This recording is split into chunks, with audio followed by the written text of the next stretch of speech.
F5, F5, F5.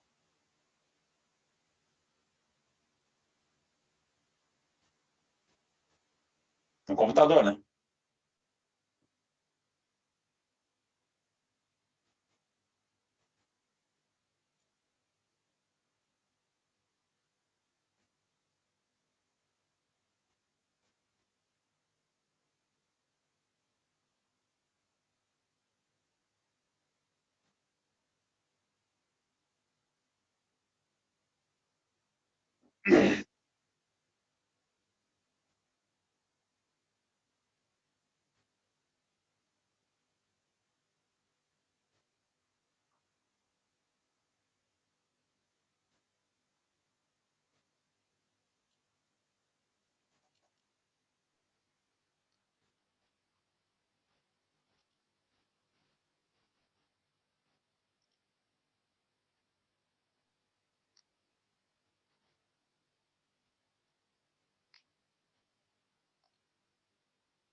Tudo é experiência.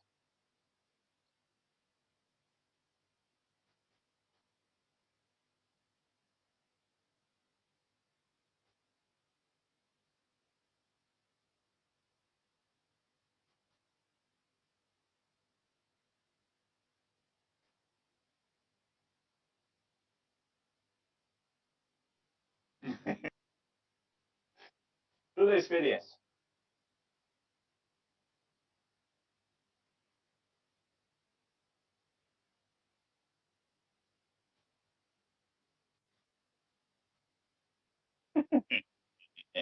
Agora eu estou vendo a imagem. Aqui no Skype eu consigo te ouvir. Agora eu vi a imagem no Face. Tudo é experiência.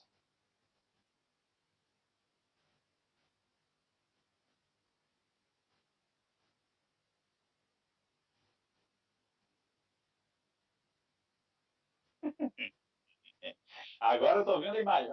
Aqui no Skype eu consigo te ouvir. Agora eu vi a imagem no Face. Tudo é experiência.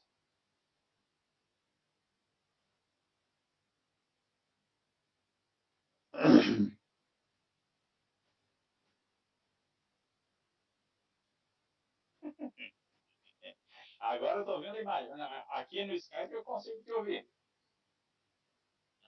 Agora eu vi a imagem no Face. Tudo é experiência.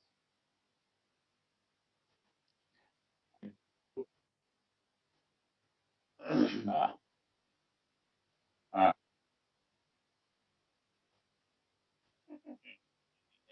Agora eu estou vendo a imagem. Aqui no Skype eu consigo te ouvir. Agora eu vi a imagem no Face. Tá, tranquilo. Tudo é experiência. Podemos começar então. Boa noite, prezados irmãos, assistentes da Facebook, do Consolador, Associação Espírita Consolador Prometido de Sá. Devido a problemas técnicos, nós vamos tentar iniciar e conduzir diretamente a nossa exposição da noite de hoje. Convidamos a todos, inicialmente, para levarmos o pensamento a Deus, nosso Pai, começar então, através da prece que o Cristo nos ensinou. Pai nosso, que estais nos céus, irmãos, santificado seja o vosso nome, venha a nós o vosso reino, seja feita a vossa vontade aqui na terra, como ela é feita nos céus. O pão nosso de cada dia dá-nos hoje, Senhor, e perdoa as nossas dívidas, assim como perdoarmos os nossos devedores. Não nos deixes cair em tentações e livra-nos da prática do mal. Que assim seja. contando então com o amparo do nosso Mestre Jesus, vamos buscar iniciar a nossa exposição da noite de hoje. Uma experiência nova para todos nós a partir dessa data. Nós hoje trouxemos como tema provas coletivas, laços de família. Nós sabemos que a doutrina espírita foi codificada por Allan Kardec, assentando os seus ensinamentos, os seus fundamentos, nas 5 obras básicas. O Livro dos Espíritos, o Evangelho segundo o Espiritismo, o Livro dos Médiuns, o Céu e o Inferno e também a Gênese.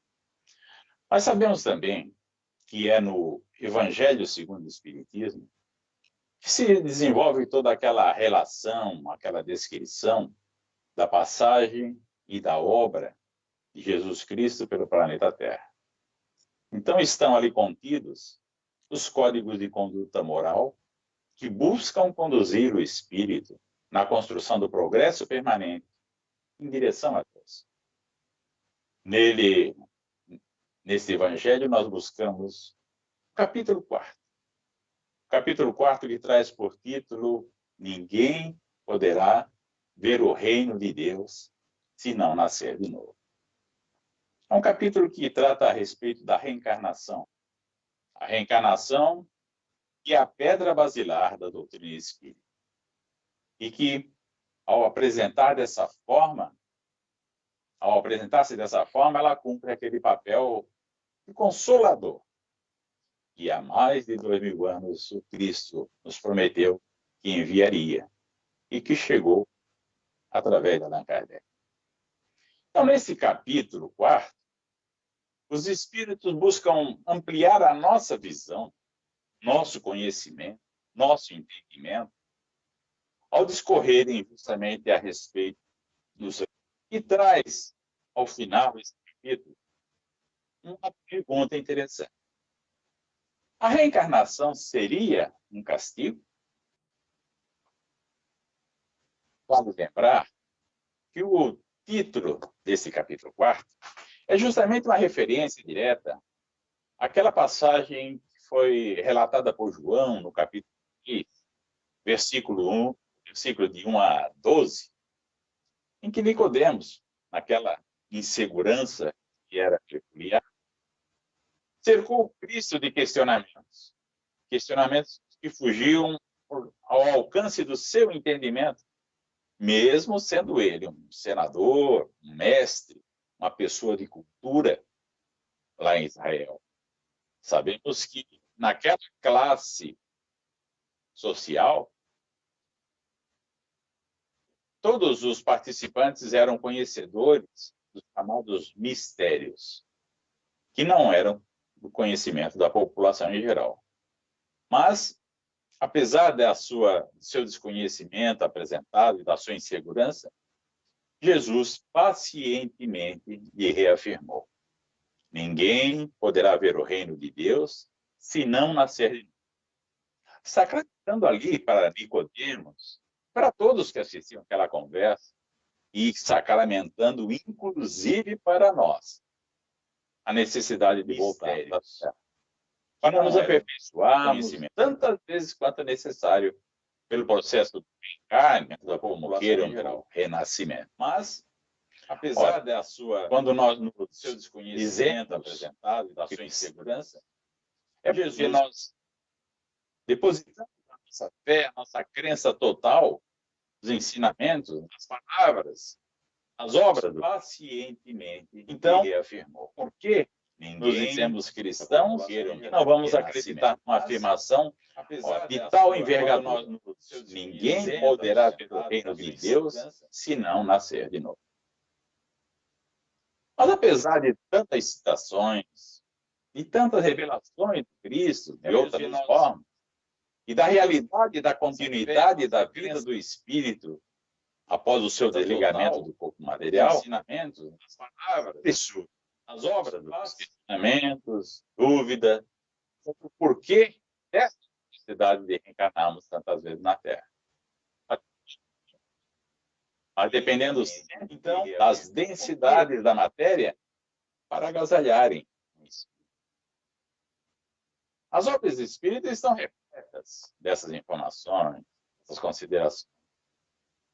Mas hoje nós vamos até um ponto de vista um pouco diferente, para demonstrar que nós somos meros viajantes passear neste mundo. Para isso, nós trazemos, então, para reflexão, esse tema das provas coletivas.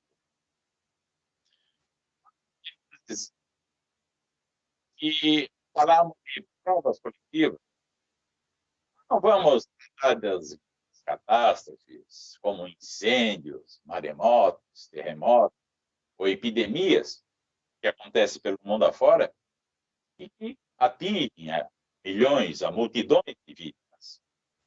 Nós vamos tratar de algo que está mais perto de nós. Nós vamos tratar de convivências do qual fazemos parte ou que nos rodeiam no nosso dia a dia. São aquelas situações que podem surgir na vida de cada um, sempre inesperadamente. E que quando nos acontece, nos colocam, então, em conflitos, verdadeiros conflitos de crença, conflitos de fé, conflitos de entendimento, e nos colocamos a nos questionarmos: por que eu? Por que nós? Por que fomos os escolhidos? Para tratar disso, nós não vamos entrar em dados técnicos, que estão além do nosso conhecimento. Nosso enfoque está direcionado, nesse momento, para a questão de laços de família, de acordo com o Evangelho segundo o Espiritismo. Laços de família com as suas provas, com as suas missões, com as suas dificuldades, com seus relacionamentos, que a doutrina da reencarnação nos permite tão facilmente entender. Nós queremos nos referir mais diretamente ao surgimento do nosso círculo familiar, de amigos, daqueles casos de síndromes, como, por exemplo, a síndrome de Down, e de muitas outras síndromes catalogadas pela ciência. Nós queremos nos referir diretamente àquelas enfermidades antes mantidas sob tabus, da qual não se podia falar, mas que pela sua multiplicação hoje estão a aflorar por toda parte, como são os casos de Alzheimer, Parkinson e de outras tantas carências da mente, ou mesmo físicas em geral, e que acabam provocando uma grande dependência em seus portadores, que com as suas dificuldades requerem cuidados especiais, e cujos cuidados acabam envolvendo também os núcleos familiares, os núcleos sociais, o voluntariado, e sendo por isso, então, denominada de certa forma como provas coletivas, porque várias pessoas são chamadas a se envolver com essas situações, para que aquele ser possa continuar convivendo conosco da forma mais suave possível, mais tranquila possível. Porque as soluções dependem exatamente das ações de muitas pessoas, que inesperadamente são, então, sugadas no chamado redemoinho do amor coletivo. Um redemoinho que se forma em favor daquele ser que foi por elas acometido. Chama-nos fortemente a atenção e como que assim, numa estranha semelhança, nós temos observado que na maioria dos casos, os portadores ou estão ou passam como que a viver no mundo à parte, como se estivessem desligados ou se desligando da nossa realidade. Não vivem dividindo conosco mais os problemas do dia a dia, aparentemente isolando-se do sofrimento, das responsabilidades que são tão inerentes ao ser humano. Há situações em que podemos observar, por exemplo, principalmente nas crianças, de certa forma vivendo ou demonstrando alegria à sua volta, e isso nos envolve e nos conquista. Já no caso de adultos, quando chegam a ser acometidos por esses problemas, a responsabilidades, ao sofrimento em geral, como que se estivessem gozando de uma liberdade ímpar e gerando, é lógico, em consequência, cuidados, atenção, sacrifícios especiais de todos os que o rodeiam, os que com eles convivem. Aqui eu destaco uma frase muito interessante do psicólogo Hildo Rosa a respeito de sofrimento. Ele nos diz, por exemplo, que quanto menos memória tivermos, menos sofrimento manifestamos. Então, para os casos das carências mentais, nós vemos que esta frase se assenta da melhor maneira. A filosofia espírita nos esclarece que, certamente pelo cumprimento das leis de Deus, há inúmeros motivos para eles serem alcançados ou transitarem na Terra com esses percalços, independentemente das suas vontades. Normalmente, isto acontece em consequência das ações praticadas ou até deixadas de praticar nas vidas anteriores. E acabam reunindo aqui na Terra os componentes da família espiritual lá de trás, que é mais ampla, essa família espiritual, que ela é perene, ao contrário da família material, de breve existência terrena.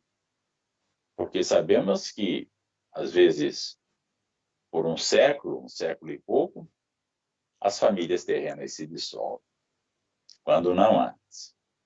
Até porque, se nós não considerássemos assim a possibilidade dos motivos, nós estaríamos rechaçando que são justamente a perfeição e a justiça divina. É a partir daí, então, que nós realçamos esse enfoque dos laços de família. Esse enfoque que o Evangelho nos chama a atenção, família. Esse tema não é nosso, mas nos chamou a atenção, nos atraiu o interesse. Como alguns anos atrás nós assistimos uma palestra espírita, e o nome é justamente que nos atraiu, ferida por Paulo José, justamente para o ponto de vista de que um caso destes, na verdade, acaba por permitir a regeneração, como que, conforme o nosso procedimento. Conforme o nosso procedimento perante esses compromissos pretéritos, cujas soluções assumimos também, sabemos assim, na programação antes do nosso retorno à Terra. Não veio acontecer na nossa vida por acaso.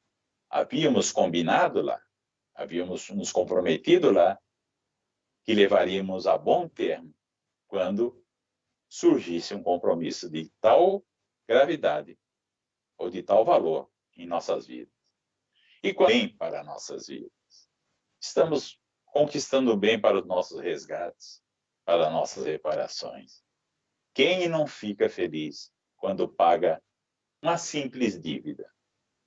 Agora imagine cumprir, ou liquidar, ou encerrar uma dívida secular que nós estamos arrastando no tempo e no espaço. Então, por envolver vários participantes nos compromissos, repetimos, é que se tornam, por assim dizer, as provas coletivas. Provas que passam a ser cumpridas ou suportadas pelos familiares, pelos amigos, pelos entes queridos desses portadores. Já observaram, por exemplo, vamos refletir um pouco, as reações dos familiares quando surge um caso desses em seu meio, quando, depois de passado o susto, se abraçam, se debruçam para agasalhar um especial que a família, que a sociedade, de uma maneira geral, dedicam na convivência, que é dedicado, o cuidado e o respeito, que passam a ser dedicados, demonstrando uma carência tremenda, e me fazer a referência, um exemplo. Uma senhora que nós tivemos o prazer de conhecer pessoalmente. Uma senhora muito querida, muito educada, gentil, prestimosa ao extremo, com cuidados ao seu esposo, que dividia a vivência com ela, mas sempre adoentado. E acabou partindo antes dela. Com as suas datas festivas, às vezes, e assim levava. Mas após ter sido alcançada pelos sintomas de Alzheimer, as atenções, o carinho dos familiares, dos filhos, dos netos, se redobraram agora diariamente, a se revezarem, a se desvelarem ao mundo. E assim, ela completou a sua jornada terrena, agasalhada por todo o amor possível dos seus familiares. Nós assistimos, através da televisão, um documentário da França, sobre um casal de idade bem avançada, e aí não tinha familiares para acompanhá-los e deles cuidar. Ela foi alcançada também mover-se. Então foi necessário colocá-la numa clínica especializada que não tinha na sua cidadezinha. Ela ficava afastada da sua cidade de origem, 60, 80 quilômetros. E diariamente, o marido pegava o seu carrinho, pegava a estrada, fazia as suas obrigações em casa, tudo, preparava o seu dia, depois pegava o seu carrinho, partia ao encontro dela pela estrada e passava o dia todo ao seu lado. E esse dia todo significava, naquele tempo, sem WhatsApp, sem Facebook, sem rodas sociais, era companheiro fiel daquela sua companheira de viagem. No final da tarde, encerrava o prazo, o horário, ele beijava os lábios dela e sempre lhe dizia: eu te amo.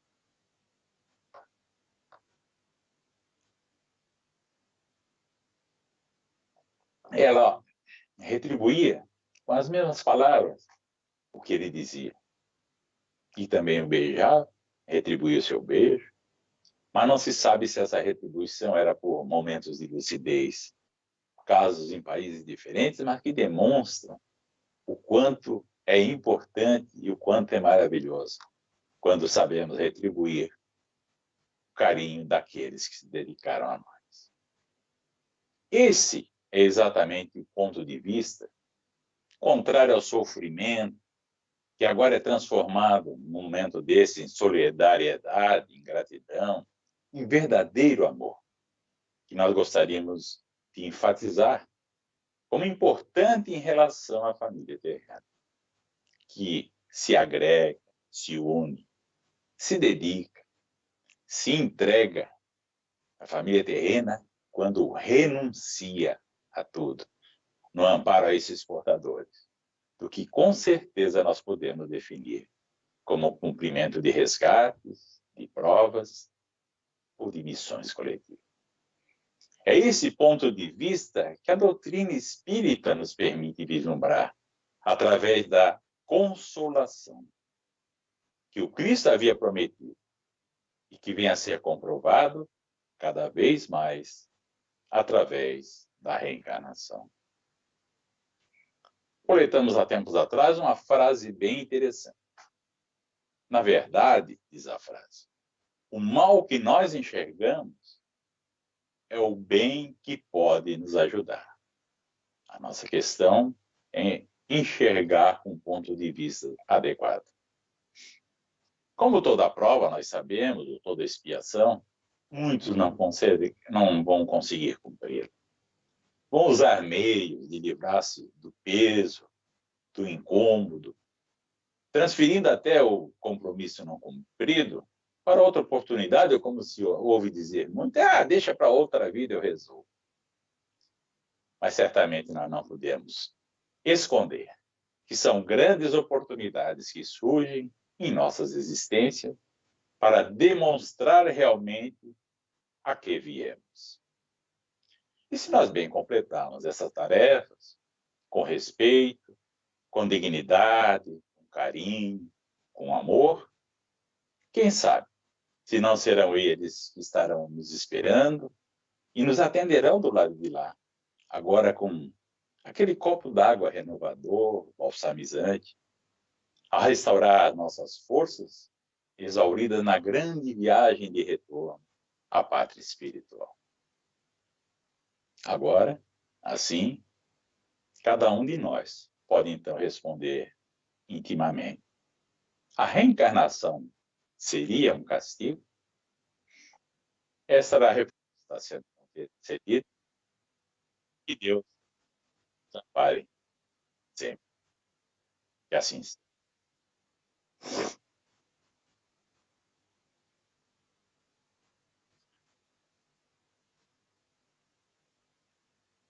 Vamos, então, completando a nossa tarefa de hoje.